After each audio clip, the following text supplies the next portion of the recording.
नमस्कार। आपका बहुत बहुत स्वागत है न्यूज जंगल की इस पॉडकास्ट सीरीज में। मैं आकाश मौर्य आज एक ऐसा विषय लेके आया हूं जो कि आगे भविष्य के लिए बहुत जरूरी है। आज का विषय है प्लास्टिक पर, कि प्लास्टिक का जो इस्तेमाल है ये किस तरह से आगे आने वाले भविष्य को बर्बाद करेगा, ग्लोबल वार्मिंग जैसी समस्याओं को और बढ़ाएगा।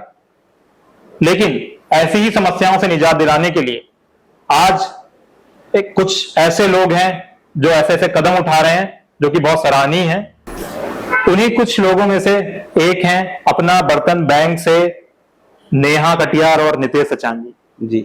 और हमारे साथ आज इस पॉडकास्ट को ज्वाइन करेंगे heartfulness meditation trainer and senior journalist Nirankar Singh Chauhan ji. आपका बहुत बहुत स्वागत है सर।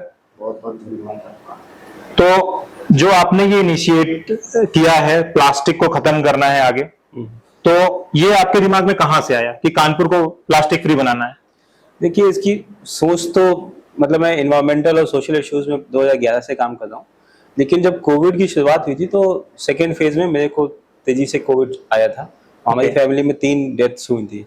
तो उस दौरान मुझे एक एक सांस पुल करने में बड़ी मुश्किल आती थी। तो मैंने सोचा कि भाई जिस प्रकार से आज मेरे को एक एक सांस लेने में इतनी ताकत लग रही है, उसी तरीके से जो धरती में जो नदियां हैं, नाले हैं, सब चौक हुए पड़े हैं। तो शायद हमारी धरती भी बीमार हो रही है। ये कानपुर में जो अपना साकेत नगर है, वहाँ की नहर आप देखिए। मैंने अपने बचपन में वहाँ पे लोगों को नहाते देखा था, लेकिन अब आप इमेजिन नहीं कर सकते उसके ऊपर लोग कचरा, उसके ऊपर खड़े होकर प्लास्टिक का जो कचरा है इसको ऊपर भर चुका है, खड़े होकर कूड़ा बीनते हैं। तो इस तरीके से देखा तो समझ में आया कि यार कुछ अगर एक्शन में कुछ लेके आना है तो अवेयरनेस फैलाने के अलावा कुछ चीज ऐसा भी हो जो कि करने वाली जो चीज हो। तो फिर हमें यह समझ में आया कि जो कोई भी इवेंट होती है, कोई भी पार्टी होती है, तो उसमें 5 मिनट के लिए हम लोग इस्तेमाल करके डिस्पोजल फेंक देते हैं और वो यहाँ पे 500 सालों के लिए पड़ा रहता है। तो ये कई सारी चीजों को देखा, ऑब्जर्व किया, फिर हम उसमें से क्या कर सकते हैं ये सब सोच के फिर मैंने और मेरी वाइफ जो है, दोनों लोगों ने सोचा कि चलो हम लोग ये काम करते हैं। तो यहाँ से इसकी शुरुआत हुई। तो नितेश जी मुझे ये बताइए कि जब ये आपने सोचा, ये इनिशिएट किया, आपने बहुत अच्छी चीज की कि धरती भी कहीं ना कहीं बीमार हो रही है, तो ये बात बिल्कुल सच है। तो आपने एक बहुत अच्छी चीज कही कि सिर्फ कहने से नहीं होगा, सिर्फ सोचने से होगा, हमें कुछ काम भी करना पड़ेगा। तो जब आपने ये इनिशिएटिव लिया तो ऐसे में क्या क्या कठिनाइयां आपने फेस करी स्टार्टिंग फेज में? ये सबसे पहले तो एक जो एक स्टिग्मा होता है कि भाई नॉर्मली स्टील के बर्तन को तो हम अपने घरों में यूज करते हैं, लेकिन किसी भी इवेंट में कोई आप नहीं देखेंगे। तो वो जो पहला जो स्टिग्मा होता है उसको पार कैसे करें, लोग हम तक कैसे पहुंचे या हम लोगों तक कैसे पहुंचे, एक तो वो कठिनाई थी। उसके अलावा फिर ये भी था कि इतने सारे बर्तन जो होंगे उसको कैसे हम लोग मेंटेन कैसे करेंगे। कहीं चोरी। यहाँ पर आपको बीच में टोकना चाहता हूँ, ये जो बर्तन शब्द है अपना बर्तन बैंक, तो पहले तो हम ये जान लें कि अपना बर्तन बैंक करता क्या है। हाँ ठीक है ना, तो आप मुझे ये थोड़ा सा बताएंगे कि अपना बर्तन बैंक क्या करता है? तो अपना बर्तन बैंक का कॉन्सेप्ट ये है कि आपके घर पे या आप कहीं बाहर कोई भी किसी भी प्रकार का कोई भी आयोजन करना चाहते हैं, फॉर एग्जांपल अपने घर में बर्थडे करना चाहते हैं या बाहर कोई वर्कशॉप करना चाहते हैं, कोई कॉन्फ्रेंस करना चाहते हैं, किसी भी प्रकार की ऐसी इवेंट जहां पर आप प्लास्टिक के डिस्पोजल का उपयोग करने वाले हैं, तो हम लोगों से बोलते हैं कि प्लीज आप वो इस्तेमाल मत कीजिए, आप हमसे संपर्क कीजिए। आप अपना बताइए कि आपका मेन्यू क्या है, कितने लोग हैं, किस जगह पे है, क्या टाइम है, उसके आधार पर हम ये डिसाइड कर लेते हैं कि इस प्रकार की इतने बर्तन आपको चाहिए। मतलब आप प्लास्टिक के जो डिस्पोजेबल बर्तन है उनको आप हटा के उसको स्टील से रिप्लेस करना है? जी, उसको रिप्लेस कर रहे हैं स्टील से। और फिर उसमें हम लोग कहते हैं कि लोगों को जो हमारे पास में आते हैं उनको हम गाइड कर देते हैं। अब इसमें 2 प्रकार से होता है। अगर आपके घर पे हो रहा है तो आप उसको आइए, लेके जाइए, यूज कीजिए, इस्तेमाल करके वापस कर दीजिए, इसके कोई चार्जेस नहीं है। लेकिन अगर कोई बाहर जाता है और उसमें हमारे ह्यूमन रिसोर्स लगते हैं, आना जाना, ट्रांसपोर्टेशन, तो उसके लिए जो ऑपरेशनल एक्सपेंसेस लगते हैं वो हम चाहते हैं कि होस्ट से वो आप कवर कर दीजिए। और अगर आपको लगता है कि ये इनिशिएटिव धरती के लिए अच्छा है, आपके लिए अच्छा है, सभी के लिए अच्छा है, तो फिर आप उसमें जो भी कंट्रीब्यूशन करना चाहें तो ये बर्तन बैंक बड़ी होती जाएगी। इस प्रकार से ये इसका कॉन्सेप्ट है। बहुत अच्छा नाम है बर्तन बैंक, क्योंकि इस नाम से ही समझ में आ रहा है कि ये क्या काम कर रही है। ये प्लास्टिक को स्टील के बर्तनों से रिप्लेस कर रही है ताकि फ्यूचर में हम प्लास्टिक के बर्तन का इस्तेमाल ना करें या कम करें, जिससे क्या होगी, ये धरती अपने आप को रिस्टोर करती चली जाए। तो इसी क्रम में आगे बढ़ते हुए मैं आपसे सर पूछना चाहूंगा कि ये इनिशिएटिव आपको कैसा लग रहा है? मतलब कभी आपने इसके पहले कभी इस बारे में कुछ ऐसा सुना? नहीं, मैंने कपड़ा बैंक के बारे में सुना और भी कई भोजन बैंक के बारे में सुना, लेकिन ये मुझे बड़ा अच्छा लगा कि अपने शहर में एक अपना बर्तन बैंक है। जैसा कि नितेश जी ने बताया कि 5 मिनट का इस्तेमाल हम लोग प्लास्टिक के बर्तनों का करते हैं और वो कई वर्षों तक की डिकम्पोज नहीं होता है। तो ये एक इतनी अच्छी पहल है आपकी कि जो पर्यावरण असंतुलन का जो मुख्य कारण बनता जा रहा है, वजह ये है कि ये प्लास्टिक डिस्पोज ना होने की वजह से इन्हें लोग जला देते हैं और कार्बन और हैज़ार्ड जो जहरीली गैसें रिलीज़ होती हैं, और अगर इसको आप डंप भी करते हैं, धरती पे गाड़ भी देते हैं, तब भी वो डिकम्पोज नहीं होगी, तो वो कहीं ना कहीं वो परासरण की प्रक्रिया को बाधित कर देगी। तो ये मुझे लगता है कि बहुत अच्छा ये लोग काम कर रहे हैं, और सबसे अच्छी बात ये है कि ये सेवा एकदम निःशुल्क दे रहे हैं। हाँ, तो इससे गरीबों को भी बड़ा लाभ मिलेगा कि जो लोग अफोर्ड नहीं कर सकते। अभी एक प्रोग्राम हुआ था जिसके बारे में नितेश जी बताएंगे, मैं भी वहीं पे उपस्थित था। भवानीपुर प्रगति आश्रम है जहाँ पे 2500 लोगों की संख्या, 2500 लोग आए थे, और आप मान सकते हैं कि 2 दिन का वो आयोजन था।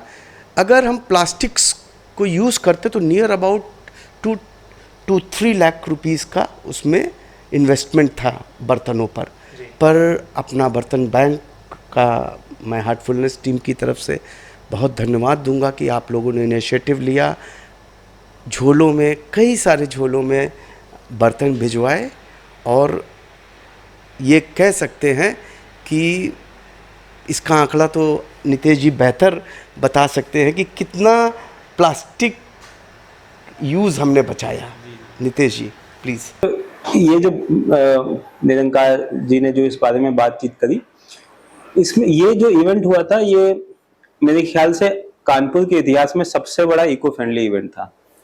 क्यों ऐसा कह रहा हूँ? क्योंकि हम लोगों ने इससे पहले कानपुर यूनिवर्सिटी में भी उनका जो दीक्षांत समारोह होता है उसको भी प्लास्टिक फ्री किया था। ओके ना, उसके अलावा यहाँ पे स्टेट बास्केटबॉल टूर्नामेंट हुआ था जी, उसको भी हमने प्लास्टिक फ्री किया था। इस प्रकार से कई सारे इवेंट्स को हम लोगों ने किया है। लेकिन इस वाली इवेंट की खास बात ये थी कि 2 दिनों के बीच में, भैया ने तो 2500 बोला है, बट जो मुझे आंकड़ा मिला था वो था 5000 लोगों का। अच्छा, क्योंकि वो जो लोग थे वो आते और जाते जाते थे, तो ऐसा व्यक्ति भी थे जो आए, आधे दिन के लिए आए, फिर चले गए। तो इस तरीके से अगर हम जोड़ेंगे तो लगभग 5000-4000 लोगों ने वहां पर आए थे, और सबका सुबह से चाय से लेकर फिर ब्रेकफास्ट, फिर लंच, फिर बर्तनों में हुआ, फिर इवनिंग स्नैक्स, और उसके बाद में रात का जो डिनर है। आप 5 टाइम का खाना सोचिए, और 2500 से 3000 लोग भी अगर हम एक बार मान के चलते हैं तो हमारी जो संख्या जो हम लोगों ने कैलकुलेट करी है लगभग 62,500 प्लास्टिक डिस्पोजेबल, जिसको अगर हम केजी में नापेंगे तो 205 किलो होता है। तो 205 किलो प्लास्टिक उस दौरान जो निकलता, वो सदियों सदियों तक यहाँ पे पड़ा, पता नहीं कहाँ कहाँ उड़ता रहता, कहाँ कहाँ जाता, बीमारियां फैलाता। तो हम लोग तो मतलब हार्टफुलनेस मेडिटेशन के जो जितना भी जो टीम है उसने हमारे ऊपर इतना भरोसा किया, और हमारी अपनी जो टीम है हम लोगों ने भी चलो देखा कि अपने कंफर्ट जोन से आगे निकल के चलो इसको भी करते हैं। तो चैलेंज आपके लिए? हाँ बिल्कुल चैलेंज। तो हमारा जो शुरुआत हुई थी 75 बर्तन से शुरू हुआ था। अच्छा। और किसी के घर में बर्थडे पार्टी इसमें 20, 40, 50 लोग आ रहे हैं, वहां से शुरुआत करी थी। अभी सर कितने होंगे बर्तन लगभग? अभी तो हम लोगों के पास लगभग 1500 बर्तनों का सेट है। बहुत बढ़िया। जिसमें कि जितने भी ऑल्टरनेटिव जैसे स्पून है, फोक है, इसके अलावा हम लोगों ने अभी कुछ प्रीमियम टाइप से कॉपर के वेसल्स भी रखना शुरू किया, क्योंकि यूनिवर्सिटी में आप प्लास्टिक की बॉटल्स देते हो, लेकिन इसकी बजाय आप कॉपर यूटेंसिल में आप किसी को पानी देंगे तो वो ज्यादा अच्छा लगता है। बहुत बढ़िया। तो इस प्रकार से हेल्थ के साथ साथ लोगों को क्या अट्रैक्ट करता है वो चीज भी देखने का है, ताकि वो प्लास्टिक से दूर जा सके। ये तो बहुत अच्छी चीज है। जैसा कि अभी बीच में मैंने आपकी बात काट दी थी, मैं ये जानना चाह रहा था, थोड़ी सी उत्सुकता हो गई थी कि कैसे ये बर्तन बैंक क्या है और ये कैसे काम करती है अपनी बर्तन बैंक। तो हम उस समय बात कर रहे थे कठिनाई की, कि मतलब आपको क्या क्या कठिनाई स्टार्टिंग फेज में आपने फेस करी है जब आपने इसकी शुरुआत करी, तो इस पर हम लोग थे। जी, तो ये थोड़ा सा आप देखिए, कठिनाई में सबसे पहले तो ये होता है कि लोगों को स्टील को लेकर जो भ्रांति होती है कि भाई स्टील हाइजेनिक नहीं होगा, लोगों को हमेशा टेंट हाउस वाली फीलिंग आती है। हाँ। तो एक तो वो चीज थी। दूसरा, प्लास्टिक को लेकर लोगों को पता नहीं, प्लास्टिक या डिस्पोजल को लेकर लोगों के मन में ये रहता है कि ये हाइजेनिक है।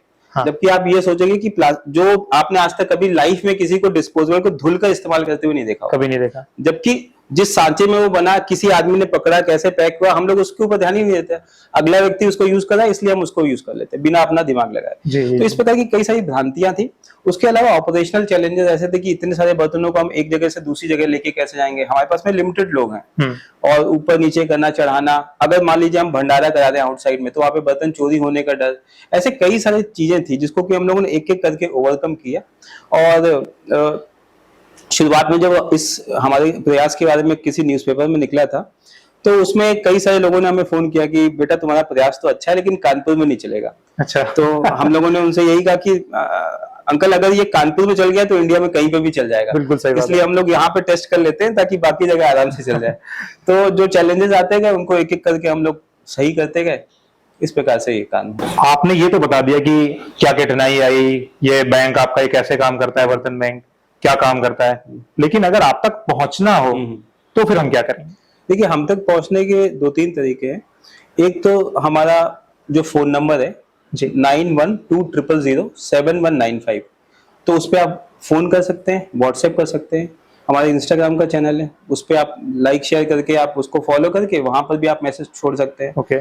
इसके अलावा हम लोग जो कई सारे कानपुर में कई सारे लोग ऐसे हैं जो हमारे बारे में जानते हैं, तो आप उनसे भी बातचीत कर सकते हैं, वो भी हमारे बारे में बता सकते हैं। तो ऐसे नीतीश जी और नेहा कटियार जी कानपुर को प्लास्टिक फ्री बनाना चाहते हैं अपना बर्तन बैंक के माध्यम से, और ये बहुत अच्छा इनिशिएटिव है। तो हम इतना बड़ा इनिशिएटिव ले सकते हैं या नहीं ले सकते, लेकिन हम इनकी मदद जरूर कर सकते हैं कि अगली बार अगर आपके घर में या आपकी रिश्तेदारी में कोई भी आयोजन हो तो आप इसको प्लास्टिक फ्री करने की कोशिश करें, ताकि हम अभी तो कानपुर की धरती को बचा रहे हैं, फिर आगे शायद आपका प्लान होगा कि आप आगे पूरा जी अभी पूरा भारत तो नहीं, पर अभी हमारे पास में जयपुर से लेकर कलकत्ते तक हमारे पास में अलग अलग टाइम पे अलग अलग जगह से रिक्वेस्ट आती है कि आप ऐसा ही चीज हमारे यहाँ भी शुरू कीजिए। अभी थोड़े दिन पहले महाराष्ट्र के किसी गांव में से किसी ने हमें संपर्क किया था कि आप हमारी गांव सभा को भी इस प्रकार से बताइए।